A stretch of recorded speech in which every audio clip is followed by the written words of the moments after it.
தூத்துக்குடி மாவட்டம் கோவில்பட்டி அருகே உள்ளது கழுகுமலை. இந்த ஊரில் அமைந்துள்ள கழுகாசலமூர்த்தி திருக்கோவில் முருகனின் 2ஆம் படை வீடான திருச்செந்தூருக்கு அடுத்தபடியாக புகழ்பெற்றதாக கருதப்படுகிறது. இது முருகப்பெருமானின் 7ஆம் படை வீடு என்றும் தென்பழனி என்றும் பக்தர்களால் அன்போடு அழைக்கப்படுகிறது. அருணகிரிநாதர் திருப்புகழில் இத்தல இறைவனை புகழ்ந்து பாடியுள்ளார். இராமாயணத்தில் சீதையை கவர்ந்து சென்ற ராவணனை தடுக்க முயன்ற ஜடாயு ராவணனால் கொல்லப்பட்டான். இதையடுத்து ஜடாயுக்கு ராமனால் இறுதிச் சடங்கு செய்யப்பட்டது. இதன் மூலம் அறிந்த ஜடாயுவின் தம்பியான சம்பாதி என்ற கழுகு முனிவர் மிகவும் வருந்தினார்.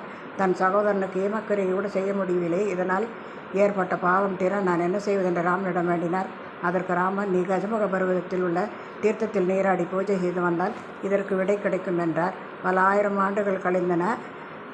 அப்போது முருகன் சூரபத்மனை வதம் செய்வதற்காக வெளியாக வந்தார். அந்த நேரத்தில் முனிவர்களையும் மக்களையும் சூரபத்மன் வதம் செய்தார்.